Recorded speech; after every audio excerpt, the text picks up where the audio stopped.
Ahora el diputado Rubén Benjamín Félix 6, hasta por 5 minutos. Gracias. Muchas gracias, presidente. Señor secretario, recientemente usted aprobó en el seno del Consejo Nacional de Ciencia y Tecnología el programa especial de Ciencia y Tecnología, que es el famoso PECITI. Como usted bien sabe, ese programa tiene 5 ejes rectores. Yo le quisiera preguntar, ¿qué estrategia, qué acciones específicas, qué programas está impulsando la Secretaría de Economía para poder cumplir con estos 5 ejes? Y también preguntarle cómo se está coordinando precisamente con el CONACYT para poder impulsar este tema de lo que es el PECITI. Por otro lado, me preocupa que a nivel internacional el nivel de inversión de ciencia y tecnología de los países que están en la OCDE está alrededor del 30% por parte del sector gobierno y un 70% por parte de la iniciativa privada. Aquí en México los números son exactamente al revés, es un 65, 35 aproximadamente. ¿Y cuál es el factor determinante para que la IP invierta en ciencia y tecnología? Pues tiene que ver con los incentivos fiscales. Y yo le quiero decir que yo no veo ni un incentivo, ni una propuesta, ni nada que se le acerque por parte de las autoridades, en este caso la Secretaría de Economía y Secretaría de Hacienda, para poder cumplir con esa posibilidad. Pero lo más importante, hay un compromiso por parte del presidente Enrique Peña Nieto, firmado en el Pacto por México, de llevar la inversión de ciencia y tecnología e innovación hasta el 1%. Yo desde ahorita le puedo decir, a cómo vamos, no le vamos a poder cumplir, porque simple y sencillamente no hay el suficiente dinero para poder cumplir por parte federal con ese 1% del Producto Interno Bruto. Entonces, la pregunta adicional es si la Secretaría de Economía tiene alguna estrategia, algún plan de apoyos para dar incentivos fiscales, sobre todo a la micro, pequeña y mediana empresa, como lo es en los países que hoy por hoy son los líderes en inversión en este tema. Y número 3,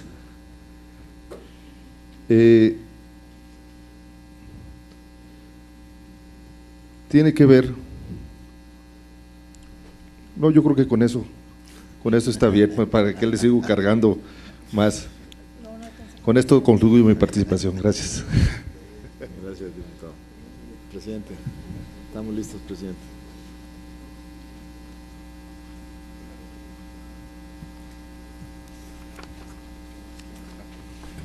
Perdón. Gracias, señor diputado. Le damos la palabra al secretario para que le dé respuesta. Por favor, señor. Gracias. Sin duda, diputado, el tema de innovación es un tema que está en el centro de la discusión a nivel global, es el tema de centro de políticas públicas en todos los países y realmente tenemos que empezar por definir justamente qué entendemos por innovación y cuáles son las estrategias gubernamentales que se combinan en ese sentido para poder desarrollar nuestra estrategia. Usted parte por hacer un análisis. Cuando usted y yo éramos diputados, se dio justamente el debate sobre los incentivos fiscales y recordará que en la propuesta de Hacienda Pública, en el año que nos tocó compartir la diputación, se desaparecieron los incentivos fiscales en materia que andaban alrededor de 3,000 millones de pesos.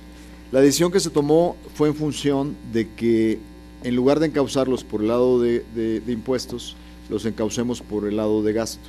O sea, no quiere decir que salen del presupuesto público, pero entran por un canal distinto. En lugar de ingresos no recaudados a través de incentivos, sería gasto ejercido a través del objetivo de política pública.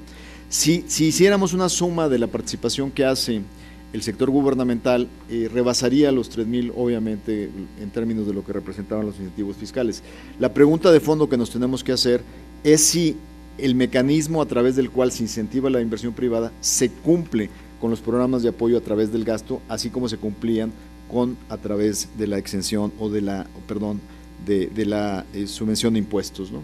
En ese sentido, yo le diría que en los programas que estamos desarrollando van enfocados en diferentes vertientes, desde entender la problemática de los mercados financieros que no tienen fondeo para financiar ideas innovadoras. Es claro, o sea, el sistema bancario está diseñado para atender la necesidad de un negocio habitual que tiene una garantía que dar para poder llevar adelante su trabajo.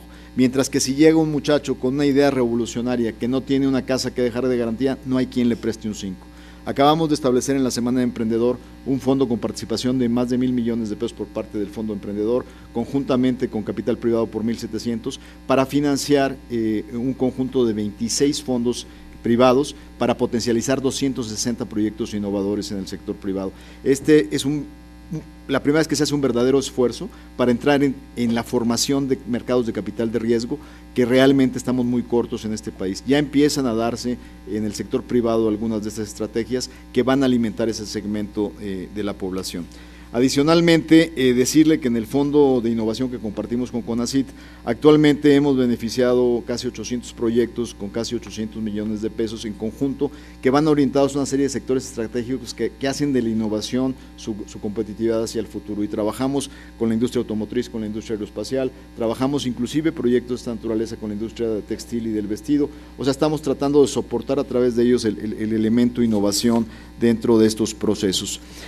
Compartirle que también en el lanzamiento de ProFosoft 3.0 estamos intentando resaltar el papel transversal que las tecnologías de la información hacen dentro del esquema de innovación para poder soportar esto. Se han definido en este programa metas concretas para los próximos años, objetivos medibles para poder cuantificar el impacto que estas cosas tengan en el sector. Y finalmente, es interesante, yo presido el Comité Intersectorial de Innovación, y estoy justamente, acabo de reunirme con lo que sería una institución privada que va a representar los esfuerzos justamente de un conjunto de 75 empresas mexicanas que por primera vez se organizan para crear una fundación para la promoción de la innovación, observando esta debilidad estructural en los mecanismos de participación del sector privado pro innovación. Estamos poniendo en el lanzamiento de ello una pequeña participación semilla del sector público, empatada con recursos de empresas privadas, en donde estamos a punto de darle formalidad a esta fundación, que sería la sombrilla de participación del sector privado en estos proyectos. Y compartirle que a veces uno cree que innovación es tecnología, y la verdad es que uno descubre que innovación realmente es el esfuerzo de hacer las cosas distinto para lograr resultados diferentes, y lo encuentra uno a veces en lo más elemental. Por primera vez un sistema de riego, el más antiguo del país, fue modernizado en Aguascalientes, donde se producen productos agrícolas por 150 millones de dólares, donde ya escaseaba el agua, y al introducir incrementalmente una innovación en irrigación, podemos lograr un ahorro de 40% de la fuente de agua a través de goteo y de sistemas de filtración de minerales, y podemos potencializar la capacidad productiva hasta por 1.500 millones de dólares. La innovación está en todas partes, está en todos los sectores, incluyendo la necesidad de innovar procedimientos y prácticas en el sector público. Gracias, señor secretario. Le damos la palabra al diputado Rubén Félix por 3 minutos. Gracias.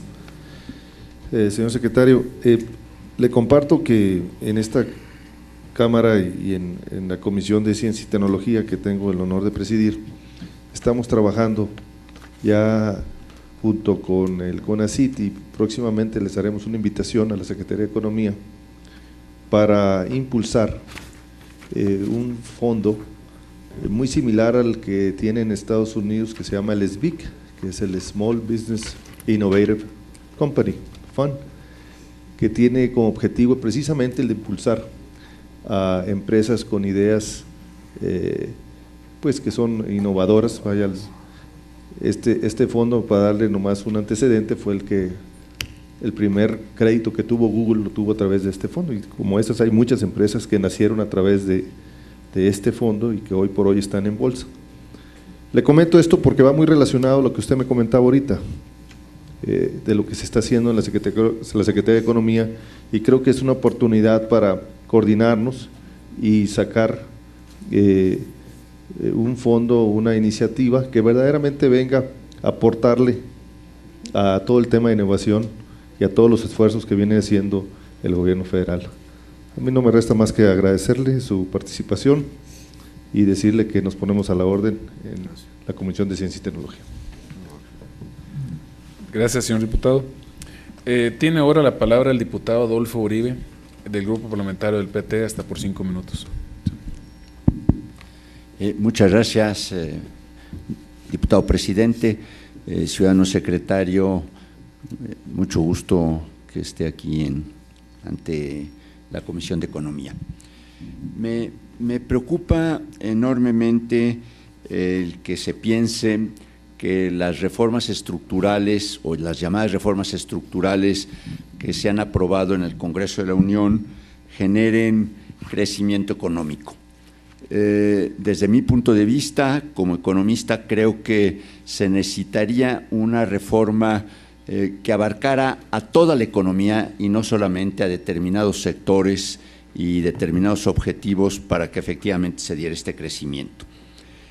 Aún tomando en cuenta el supuesto de ustedes de que este año se crece a 2.7% y el año próximo a 3.7%, el promedio sigue siendo el mismo promedio de 2.4, 2.5%, que es el que ya se criticó en una reunión en la que participó el presidente de la República el 9 de mayo de 2013, por ser el crecimiento terriblemente ineficiente de 1980 a la fecha. También creo que es insuficiente el pensar que la inversión extranjera directa nos va a sacar del hoyo. La prueba es que desde que se determinó ese nuevo modelo basado en la inversión extranjera directa y en la exportación, no hemos crecido suficientemente. Ha aumentado el desempleo, la pobreza, etcétera. Por ponerle una cifra, usted dice que la exportación creció este año 4.3%. Sin embargo, la cifra de 2012 dice que las 6.257 empresas maquiladoras y manufactureras de exportación, lo que exportaron incluía 81% de importaciones. Es decir, después de 20, 30 años de experimentar esta promoción a la exportación, las inversiones extranjeras directas son enclaves que no han jalado a la economía. Me preocupa en ese sentido que en la reforma energética hayan ustedes limitado el contenido nacional a 25% para el año próximo y a 35% para 2025, cuando ya Pemex tenía un contenido nacional en 2011 de 40.1%. En términos de las inversiones pública y privada nacionales, el crecimiento en estos últimos 30 años ha sido la tercera parte del crecimiento de 1950 a 1980. Es decir, que mientras no se estimule la inversión nacional, privada y pública, la inversión extranjera directa no nos va a sacar del hoyo. Y por lo tanto, el hecho que digamos que hemos incrementado la inversión extranjera directa en estos 2 años no nos garantiza el futuro de la economía mexicana. En términos de empleo, el incremento que usted menciona en el Seguro Social está muy por abajo del bono demográfico. El bono demográfico exige entre 1 millón y 1.200.000 nuevos empleos al año que obviamente no se están dando. Y respecto a lo que usted menciona sobre las nuevas formas de contratación para flexibilizar el empleo y por lo tanto estimular la inversión, hijo, ya me estoy pasando, bueno, espero que el presidente me dé unos cuantos minutos de exceso. Sí, pero me falta mucho todavía por decir. Eso no lo sabíamos. Yo creo que algunos de mis compañeros se han pasado. El problema no es el basarse en las 4 nuevas modalidades de contratación para hacer desarrollar la economía. Eso lo único que haría sería reducir el poder adquisitivo del mercado interno y aumentar las desigualdades a nivel del ingreso de los mexicanos. Lo que tenemos que hacer es lo que dice el artículo 153 de la Ley Federal del Trabajo sobre la necesidad del incremento de la productividad, y ahí también interviene la Secretaría de Economía, aunque la responsabilidad es de la Secretaría del Trabajo.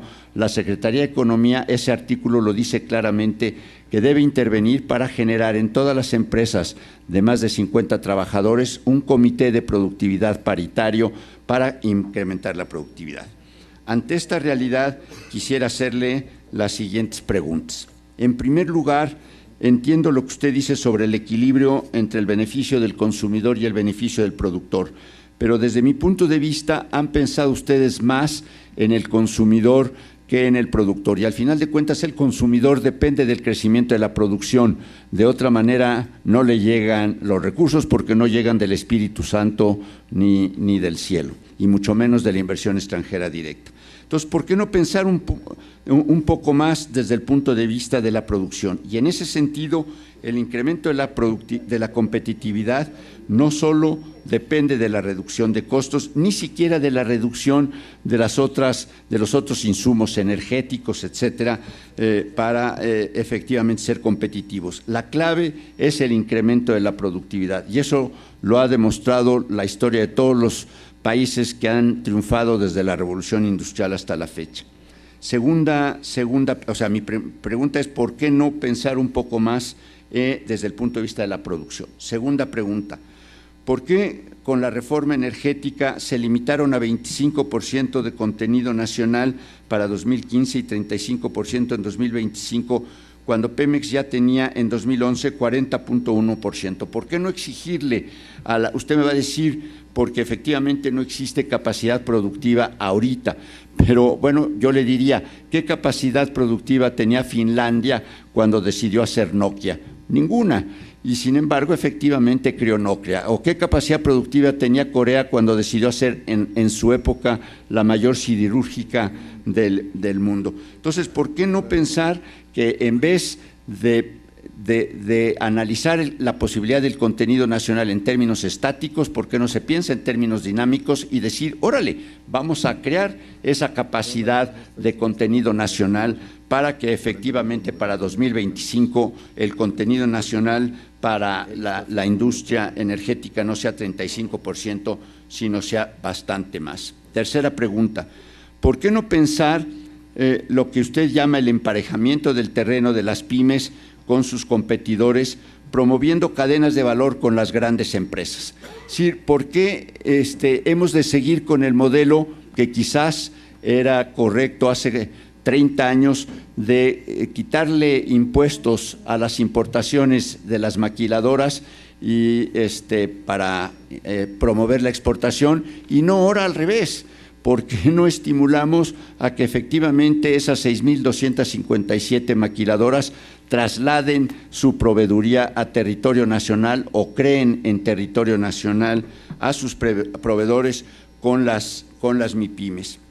Cuarta pregunta, ¿por qué no comenzar a coordinar a las instituciones del propio gobierno federal? Le voy a poner 4 ejemplos. El Programa Especial Convergente para el Campo tiene todo menos convergencia. O sea, hay recursos de centenares de millones de pesos, por no decir miles de millones de pesos, en donde intervienen gobernación, economía, Zagarpa, etcétera, etcétera, etcétera, y a la hora de llegar efectivamente Al campo, cada uno hace lo que sus reglas de operación determinan.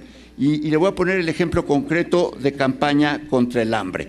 Sí, ya me tengo que apurar. Bueno, entonces, lo digo con CONACYT, para que efectivamente el problema no solamente sean recursos, sino se apliquen a la innovación directa que requiere la planta productiva. Y otro elemento fundamental, ¿por qué no articular lo que INADEM hace a nivel de los modelos de negocios con el Comité Nacional de Productividad a nivel de sectores y regiones?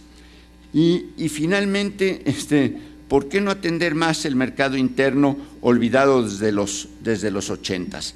¿Y por qué no aplicar profundamente una política industrial general, y no solo en políticas sectoriales, una política nacional de fomento económico, ya que la política económica desde hace 30 años ha dicho, y desde nuestro punto de vista sigue siendo, que la mejor política industrial es la no política industrial?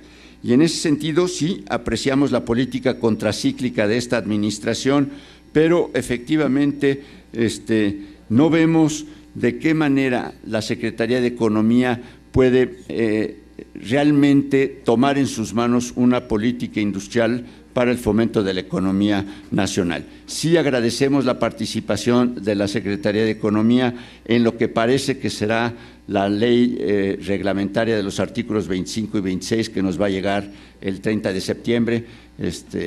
Y bueno, perdón, me pasé 5 minutos, ofrezco disculpas.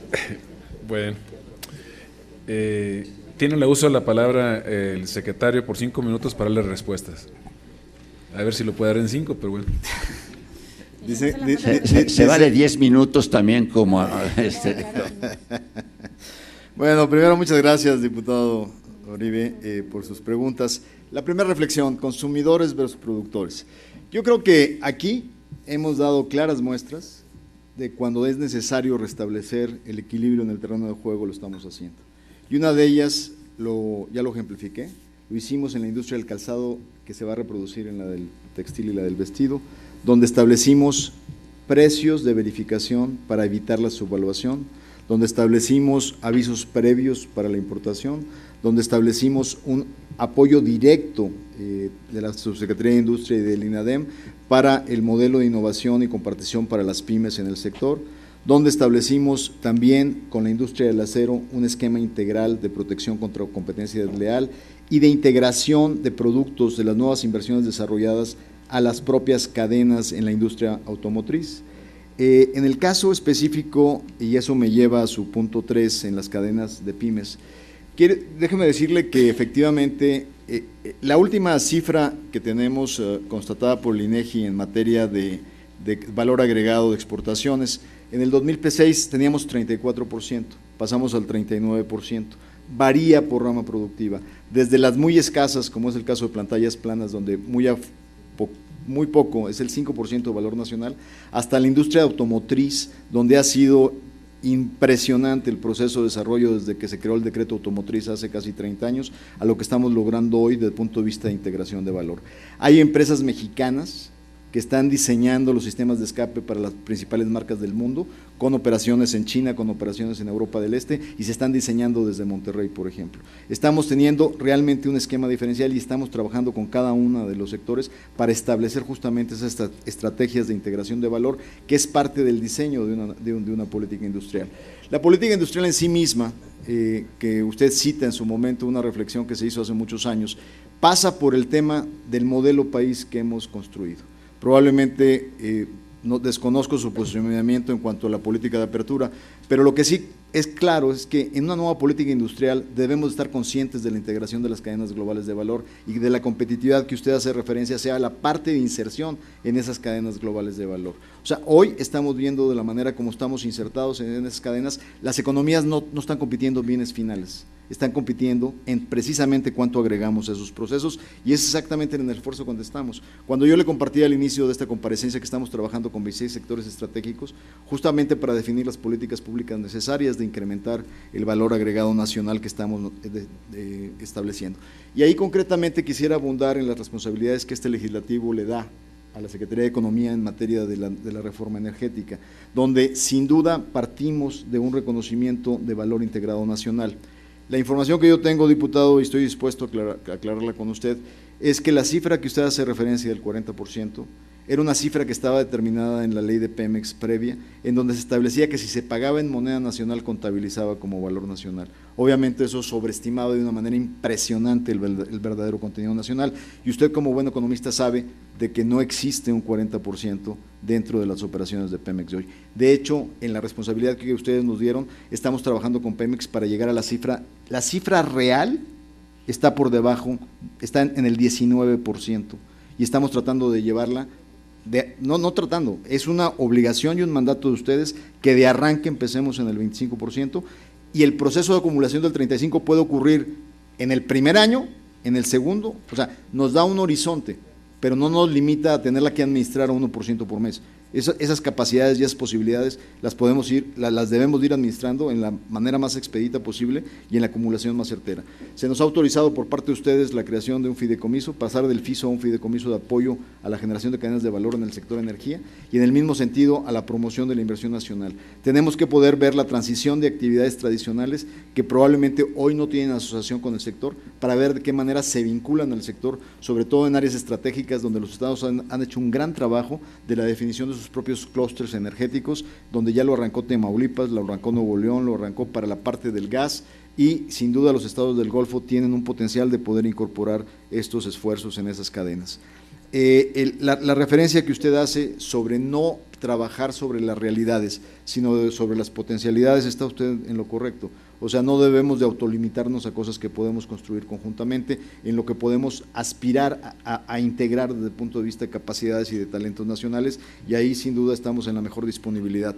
Estamos trabajando, como usted lo sabe, en presentar el día 30 la ley nacional correspondiente a la competitividad, y ahí se establecen los mecanismos de coordinación necesarios para poder establecer una estrategia conjunta, como se hace hacia el interior de la Secretaría en lo que respecta al trabajo que hace en el INAEM, que usted adecuadamente lo señala, de que no es un desembolso por empresa específica, sino una visión integral de cómo los recursos con los que cuenta la Secretaría de Economía se pueden aplicar justamente a diseñar estas políticas sectoriales y no industria y no empresa específica.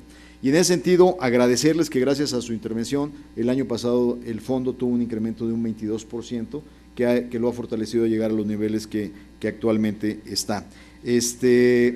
Ya me estoy excediendo en el tiempo, y en respeto a ustedes, mercado, o sea, su referencia al mercado interno sin duda es parte fundamental que va derivado de la integración de las capacidades y los talentos productivos a una realidad de la integración de México a la globalidad, que se extiende al impacto de la participación de los pymes en estas cadenas de valor y de la generación de capacidades y talentos de mejoramiento de productividad de los sectores comercio y servicios, que son sectores altamente sustentables. Ahí le compartiría una conversación en privado que tuvimos con el señor Bloomberg, que fue alcalde de la ciudad de Nueva York, en donde su expresión puntual subraya mucho de lo que usted está diciendo. El mundo de la manufactura tiende hacia la simplificación de la contratación de trabajo. Sin embargo, el mundo de los servicios, y lo dijo este señor Bloomberg en frente del presidente de una manera muy elocuente, no se ha inventado la máquina que haga una cama de hotel. En ese sentido, las capacidades productivas de México en el sector turismo son sensacionales para seguir desarrollando mayor productividad y mayor absorción, pero no solo en el turismo, en todo el sector servicios asociado con la logística, la transportación, los temas asociados a servicio del sector manufacturero, donde el trabajo humano no puede ser sustituible por lo que vemos que prevemos en el sector manufacturero. Gracias. Gracias, señor secretario. Y ahora sí, diputado, por 3 minutos su comentario. No, te prometo, diputado presidente, que me voy a quedar en 1 minuto. Bueno, en primer lugar, bueno, 2 cosas nada más. Efectivamente, en el artículo 153 de la Ley Federal del Trabajo se le pide a la Secretaría del Trabajo y a la Secretaría de Economía que capaciten a los trabajadores. Y eso, desde nuestro punto de vista, no se ha hecho suficientemente. Lo que manifestó la Secretaría del Trabajo de haber capacitado el año pasado fueron simplemente 4.500 trabajadores. 4.500 trabajadores ante 40 millones no es nada. Segundo lugar, respecto a la industria del calzado y a la industria del acero. felicitaciones, pero háganlo para toda la economía nacional. El que lo haga nada más para la industria del calzado es un extraordinario ejemplo, quiere decir que efectivamente vamos hacia una política industrial, pero tiene que ser una política industrial para toda la economía nacional. Y en tercer lugar, todo lo que quiero decir, para que efectivamente llegue nada más a un minuto, es gracias a la Secretaría de Economía por lo que ha aportado, según mi comprensión o mi conocimiento o mi información, a esta nueva ley reglamentaria del artículo 25 sobre la competitividad. Muchas gracias realmente por lo que han hecho ustedes para que esta ley salga el 30 de septiembre. Es cuanto, presidente. Muchas gracias, diputado. Ahora tiene el uso de la palabra el diputado Víctor Jurrín, hasta por 5 minutos. Gracias, señor presidente. Secretario, ¿qué actividad está llevando a cabo para ganar una mayor diversificación de productos y de destinos en las exportaciones mexicanas? ¿Cuántas MIPYMES exportan ahora, ya sea directa o indirectamente? ¿Y qué acciones se están impulsando por parte de la Secretaría para que estas empresas, en especial las pequeñas y medianas, se vean favorecidas con los tratados comerciales y las operaciones del comercio exterior? La otra pregunta es, ¿de qué manera el gobierno mexicano va a dar sustentabilidad y protección al mercado nacional de alimentos?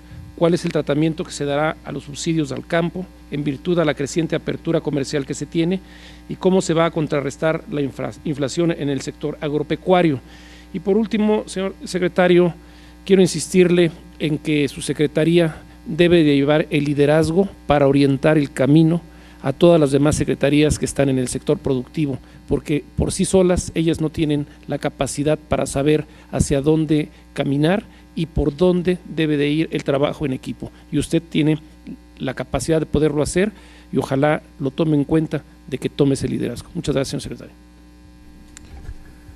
Gracias, señor diputado. Le pasaremos la voz hoy al secretario para que le dé respuesta. Muchas gracias. Me encantan estas tarjetas de apoyo de comparecencia, son como 3 con 50 puntos, ¿no? Como si uno las pudiera procesar. No, mire, diputado, le agradezco mucho su pregunta porque justamente aquí nos acompaña el director de ProMéxico, quien es el brazo de promoción tanto de inversión como de exportaciones como de acompañamiento en la inversión mexicana en el extranjero. Déjeme decirle que primero, el término de poder seguir abriendo mercados y seguir ampliando nuestra presencia, le doy un ejemplo de algo que parece que pasa desapercibido. El mercado latinoamericano había realmente jugado un papel menos relevante en muchas décadas. Hoy, con el fortalecimiento de muchas de esas economías, por ejemplo, Alianza Pacífico, los países que la integramos, si usted ve el crecimiento de Perú, el crecimiento de Chile, el crecimiento de Colombia, ha sido muy fuerte en los últimos años y se han convertido en mercados reales para algunos sectores importantes de la economía mexicana. Le doy el caso del sector textil. Hemos aumentado en 20% nuestras exportaciones a esos mercados y fundamentalmente de empresas medianas y en algunos casos pequeñas del sector que están exportando a estos mercados. Conjuntamente, el esfuerzo que está haciendo ProMéxico en cuanto a este esquema pasa por la estrategia de aprovechamiento de la apertura de mercados. Aquí hemos hablado poco de los tratados internacionales, pero sin duda la estrategia es el posicionamiento de México en manera de plataforma logística preferencial entre una mejor integración a América del Norte, Alianza Pacífico hacia América del Sur, integrando conjuntamente a 4 países de alto nivel de crecimiento, la negociación de TPP en Asia-Pacífico y la modernización del tratado con Europa. Eso nos debe de abrir posibilidades para poder seguir impulsando la promoción de empresas pequeñas y medianas en ese contexto. Le doy un ejemplo, estamos conjuntamente INADEM y ProMéxico patrocinando la presencia de más de 160 empresas pequeñas en una feria de microempresas para exportación que se está llevando en Guangzhou, uno de los grandes estados en China, que vamos a realizarla, va a ser en el mes de octubre. En el mes de octubre se inaugura alrededor del 10 de octubre, y estamos financiando la presencia de pymes mexicanas en ese mercado, justamente para poder mejorar la participación y la penetración en nuevos mercados conjuntamente. Esto va siguiendo a pie juntillas el nuevo posicionamiento estratégico de México en algunos mercados. Recordarán ustedes que con China estuvimos 10 años intentando abrir el mercado del tequila, con China estuvimos intentando ampliar la certificación sanitaria para la exportación de carne de puerco, y finalmente, gracias a la renovación de la relación del liderazgo chino-mexicano, estamos avanzando de una manera importante en poder abrir y tocar puertas. La exportación de berries al mercado ha crecido, de productores sobre todo de la zona de Michoacán y del Bajío. Entonces, justamente este tipo de esfuerzos está para poder incentivar la exportación directa, porque si bien la indirecta está asociado con lo que el diputado Uribe hacía referencia, hay muchos exportadores indirectos, que son aquellos que en las cadenas de valor están incluyéndose en los procesos de encadenamiento de valor, no vienen a ser exportadores finales, pero son exportadores intermedios. Y ahí hago una referencia a alguna pregunta que se hizo hace un momento, el proceso de certificación de empresas para la devolución del IVA y de los IEPs especiales en importaciones temporales.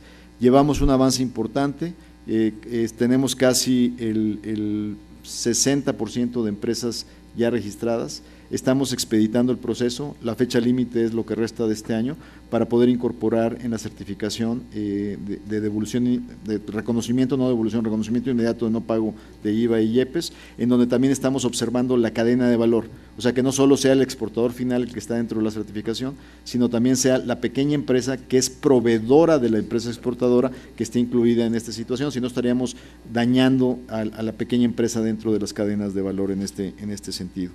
Dentro de lo que usted habla en materia del campo y de la inflación del sector, yo he hecho ya referencia al delicado equilibrio en cuanto a utilizar la apertura comercial para regular el mercado cuando hay escasez de productos, pero también cuidando no afectar a los productores.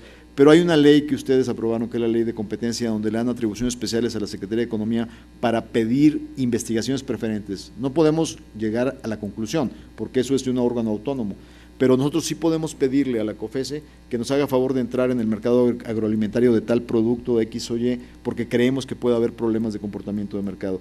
Y eso es un gran activo, poder entrar a mercados donde el precio que se le paga al productor de frijol es 8 pesos y el precio final que se paga en autoservicio es 22 o 23 pesos, pues esa brecha ¿dónde se está quedando? Si es un problema de que el sector transporte no está funcionando correctamente, si es un problema de concentración de comercializadores en medio de la cadena, y esos nuevos instrumentos que le dieron ustedes a la COFECE y que le dan a la Secretaría de Economía para poder entrar a ver con lupa el comportamiento de mercados, es un gran instrumento para mejorar el comportamiento de los precios en la economía y poder reflejar de manera inmediata cambios en el mercado. Le doy un ejemplo, el precio del maíz ha caído 49%, sin embargo usted ve el precio de la tortilla, se ha mantenido constante. Y entonces la pregunta es, ¿qué está pasando en los mercados? ¿Por qué el ahorro en un insumo fundamental no se ha transmitido en la cadena final? Gracias.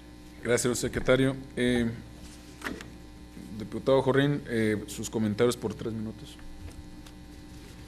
Gracias, señor secretario. Sí, estoy de acuerdo con usted en estos temas y sobre todo la preocupación sí es en el tema del campo, porque en el caso específico de Guerrero lo vemos totalmente fracturado y necesitamos desarrollarlo, y obviamente por eso la importancia de la coordinación en las secretarías y en este caso con Zagarpa, pero me parecen todavía insuficientes las propuestas que tiene Zagarpa en relación al desarrollo de las agroindustrias, y aquí es muy importante la influencia de parte y la asesoría por parte de ustedes como secretaría para poder empezar desde la capacitación de los campesinos hasta la propuesta de cuáles son las agroindustrias detonadoras de desarrollo en el campo. Muchas gracias, señor secretario.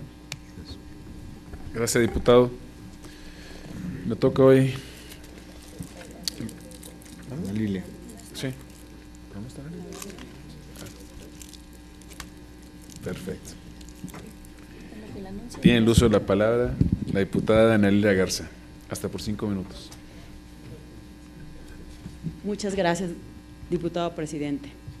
Señor secretario, primeramente muchas gracias también por el tiempo que nos está otorgando. Yo le quería comentar que mi pregunta ha sido ya abordada por el diputado Adolfo Uribe y respondida de forma amplia por usted. Mi pregunta era respecto a comercio exterior y fortalecimiento de nuestro mercado interno. Entonces me doy por respondida, señor secretario. Muchas gracias. Bueno, pues, señor secretario, no sé si usted quisiera hacer un comentario adicional o ya pasaremos a la próxima ronda. Creo que por aclamación pasamos a la siguiente pregunta. Perfecto. Gracias, señor. diputado. Muchas gracias. Tiene el uso de la palabra el diputado Mario Rafael Méndez, del Grupo Parlamentario del PRD. Gracias, presidente. Bienvenido, secretario Guajardo, a esta comparecencia. Compañeras, compañeros diputados e invitados, sean bienvenidos todos. Nos encontramos reunidos el día de hoy con la finalidad de analizar el segundo informe del titular del Poder Ejecutivo Federal en el ramo de Economía, expresado en las acciones que se han realizado en ejercicios presupuestales 2013-2014. El Grupo Parlamentario del Partido de la Revolución Democrática revisamos el segundo informe de labores conforme lo dispone el artículo 69 de la Carta Magna. Hemos de coincidir con usted en el énfasis de la eficiencia, la competitividad y la productividad como elementos centrales para impulsar el desarrollo regional, sectorial y nacional en nuestras empresas. En lo que no coincidimos, señor secretario, es en el retroceso de estos pilares estratégicos del Plan Nacional de Desarrollo a cambio de convertir el asistencialismo, los procesos económicos que requiere el país para la generación de empleos y en consecuencia la superación de la marginación y la pobreza, el hambre de millones de mexicanos y mexicanas. Digo lo anterior en razón de que, como parte de las reformas que se han venido implementando, el Ejecutivo Federal se ha decretado la transformación del programa Oportunidades del programa Prospera, como una estrategia gubernamental que busca fortalecer los apoyos que reciben todas las familias beneficiarias con la finalidad de elevar su calidad de vida a través de la inclusión financiera, productiva y laboral. Revisemos números, secretario. De 2006 a 2012 se pasó de 42 millones de pobres a 53.3 millones de pobres, es decir, 13.3 millones más con todo y el programa Oportunidades. Según datos del Consejo Nacional de la Evaluación de Políticas de Desarrollo Social, 27.4 millones de personas se encuentran en carencia alimentaria, es decir, el 45.5% de la población total, de los cuales el 11.5 millones se encuentran en pobreza extrema y 41.8 millones en pobreza moderada. En 14 años, el gasto de gobierno federal en programas para el combate a la pobreza ha aumentado de 61,000 millones de pesos en el año 2000 a 407,500 millones de pesos en el 2014. Pongo sobre la mesa este programa considerando que con su implementación se prevé que las 6.1 millones de familias beneficiarias, además de seguir recibiendo los apoyos de alimentación, educación y salud, podrán ser susceptibles de apoyos financieros por medio de la estrategia de la inclusión laboral, productiva y financiera, y con la finalidad de promover el crecimiento económico. Para lograrlo, se determinó que Prospera, a través de una estrategia de inversión transversal con 15 programas de diferentes dependencias, entre ellos 2 de su competencia, el Fondo Nacional del Emprendedor y el Programa de Fomento a la Economía Social, que operan a través de convocatorias públicas sujetas a reglas de operación y dirigidos a emprendedores, micro, pequeña y mediana empresa, gobiernos estatales, municipales, así como organizaciones sociales, grupos sociales, figuras jurídicas legalmente constituidas que buscan superar la pobreza y disminuir el hambre en el país. Hago mención de este punto debido a que cuando hablamos de la población objetivo de Prospera, estamos hablando de los 6.1 millones de hogares cuyas condiciones socioeconómicas de ingreso impiden desarrollar las capacidades de sus integrantes en materia de alimentación, salud, educación y cuyos ingresos son insuficientes para desarrollar capacidades productivas en los mismos. En este sentido, ciudadano secretario, me permito formularle 2 preguntas. La primera, ¿Cuál será la estrategia desde la dependencia a su digno cargo para poder convertir a los beneficiarios del programa Prospera en beneficiarios del Fondo Nacional del Emprendedor y del Instituto Nacional de la Economía Social, si nos referimos a personas que se encuentran por debajo de la línea del bienestar social y sin capacidades para responder a todos los requerimientos de las reglas de operación con las que operan los programas a su cargo? Segunda, maestro Ildefonso Guajardo, díganos usted cómo hacer posible la migración de una política de eficiencia, productividad y competitividad del INADEM y del INAES, sectorizadas en su secretaría, a las políticas asistencialistas del programa Prospera, que coordina la Secretaría de Desarrollo Social y las reglas de operación del mismo, en su vinculación con las leyes de las MIPYMES, de competitividad y economía social solidaria y del impuesto sobre la renta, en lo referente al régimen de su incorporación fiscal. Por sus respuestas, gracias, secretario. Muchas gracias, señor diputado. Tiene el uso de la palabra el señor secretario, hasta por 5 minutos para responder las preguntas. Gracias, diputado Mario Rafael Méndez, muy amable por su pregunta.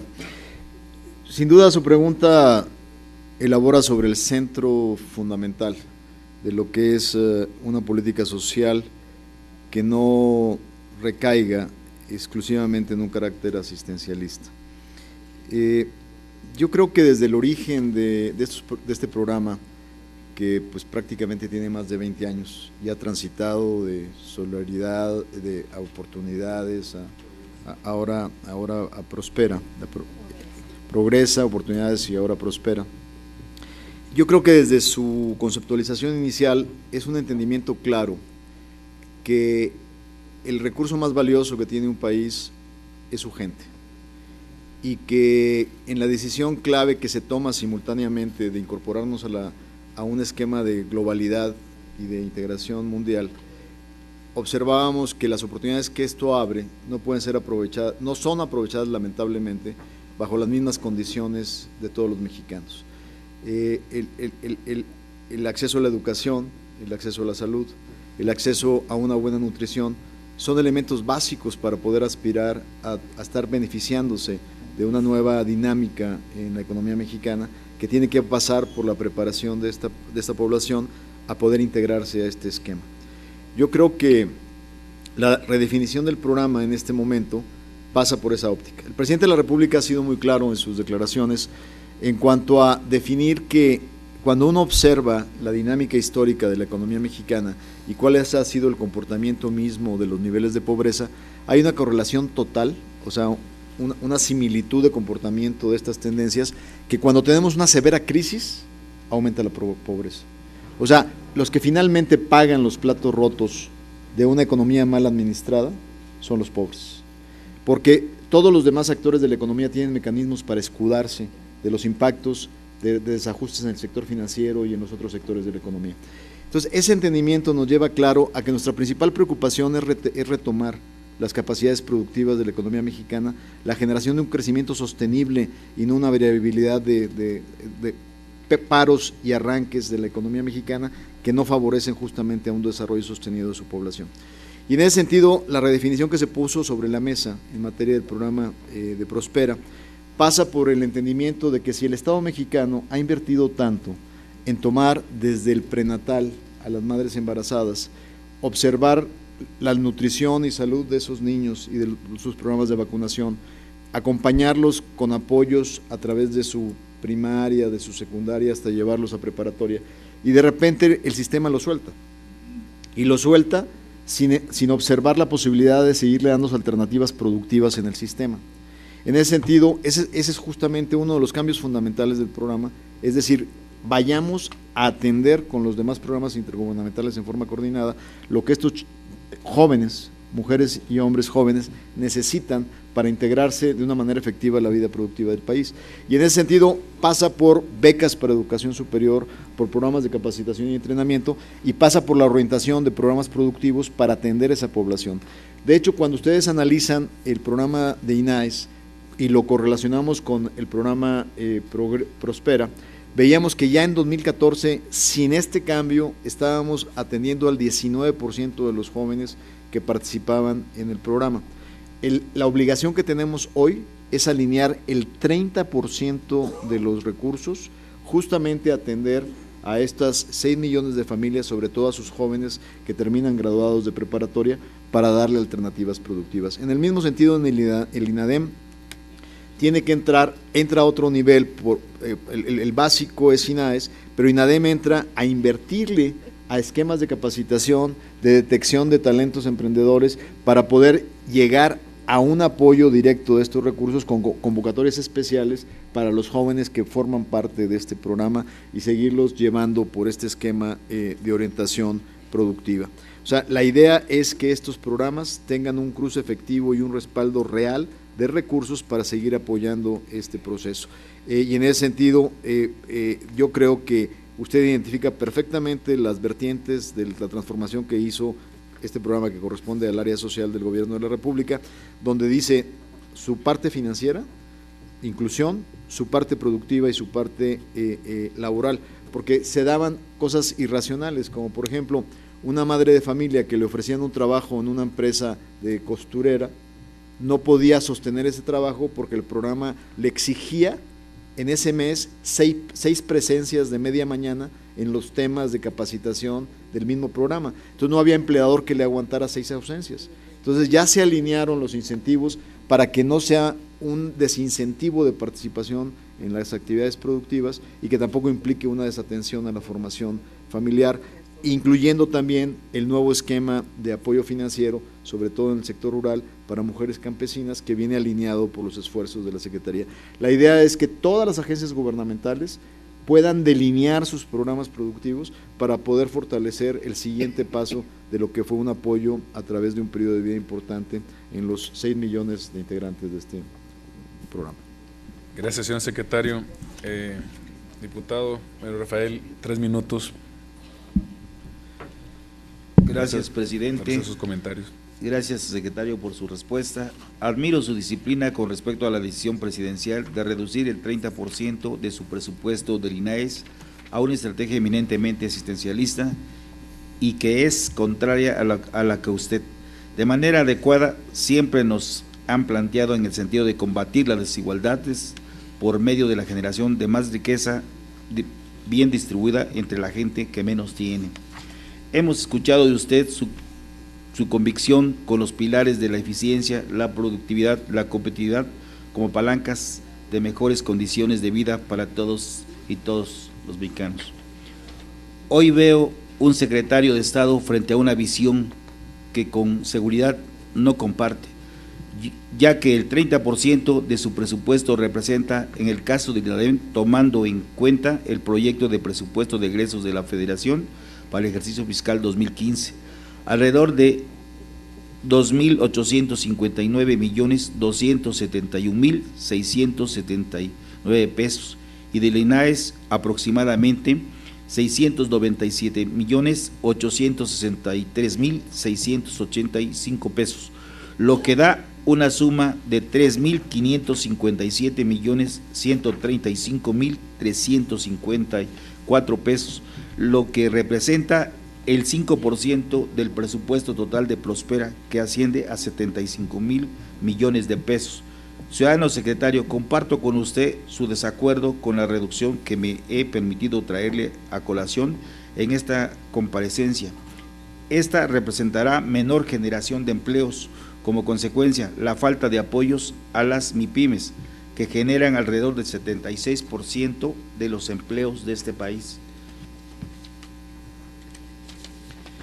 Estamos frente a una sustitución de una estrategia de muy corto plazo, como lo es el impulso a la nueva economía basada en las familias, propia de los tiempos de la industrialización del siglo XVII, en lugar de una en la que usted atinadamente conducía, de potenciar los apoyos a las MIPYMES y a las empresas del sector social.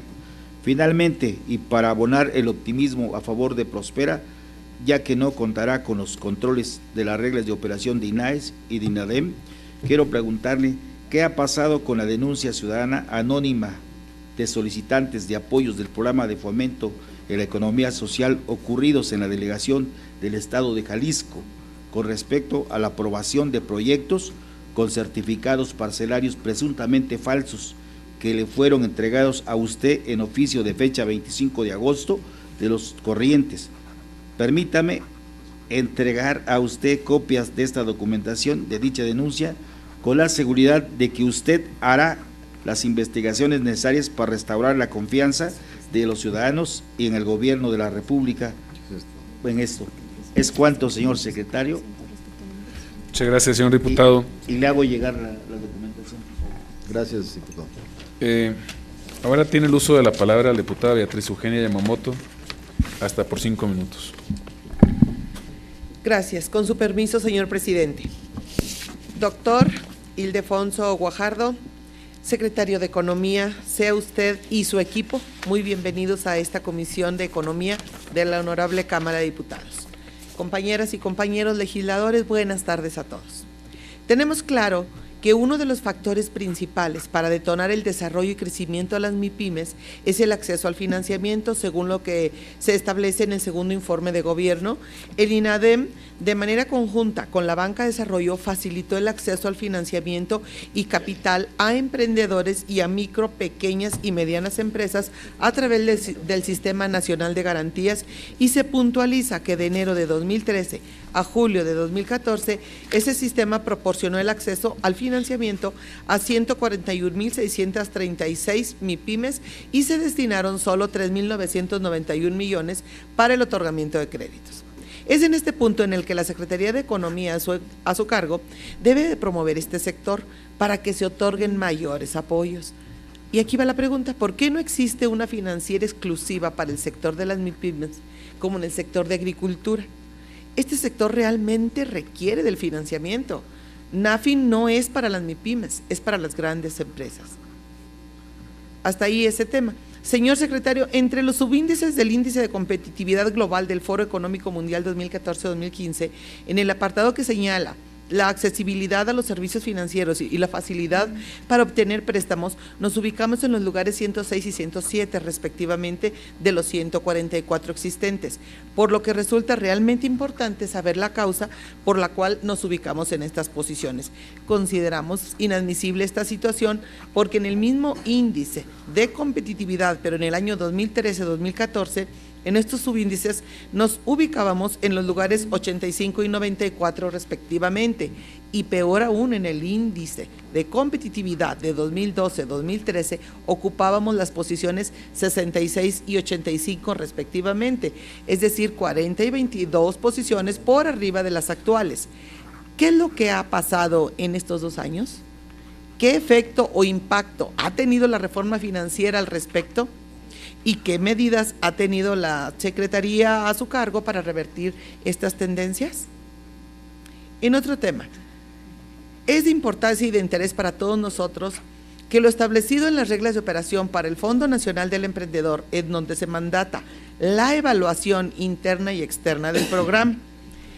Suponemos que la evaluación de los programas es un mecanismo útil para identificar áreas de oportunidad que sirvan para mejorar la implementación e impacto de los programas, aunado a que es un importante mecanismo de transparencia y de rendición de cuentas.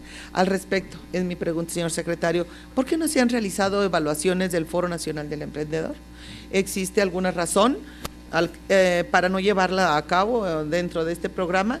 Y bueno, pues lo anterior pone en serias dudas la viabilidad y efectiva operación de este programa, motivo por el que esta soberanía no cuenta hasta este momento con elementos objetivos de evaluación para determinar mayores recursos para este fondo en el presupuesto de egresos de la Federación de 2015. Y finalmente es de señalar que este no es el único caso, sino que en todos los programas de la Secretaría de Economía se encuentran en la misma situación. Pues bien, la Secretaría a su cargo también, ese es otro tema, otra preguntita. La Secretaría a su cargo es responsable de verificar el contenido nacional en los contratos de exploración y producción de crudo. Pregunta: ¿cómo instrumentará la unidad de verificación y qué mecanismo utilizará para vincular a la pequeña y mediana empresa nacional a la cadena de proveeduría del sector energético? ¿Y cuenta ya con la estrategia para crear el padrón de proveedores a ese sector? Y por último, pero no menos importante, como es de su conocimiento y del subsecretario Garza, los industriales de la Unión nacional de la masa y la tortilla, del estado de Guanajuato, de Durango, de Aguascalientes, de San Luis Potosí, así como Morelos, que encabeza el diputado Luis Miguel Ramírez del PAN, han solicitado que se realicen las acciones necesarias para lograr la reconversión del sector y un reordenamiento del mercado. ¿Qué es lo que hará la Secretaría desde esta petición para este sector? Respecto a este tema, también debo comentarle que ellos le han solicitado el apoyo de PROINT, toda vez que PROMASA concluyó. ¿Destinará este recurso la Secretaría para el apoyo a este sector? Por sus respuestas, mil gracias. Es cuanto, señor presidente.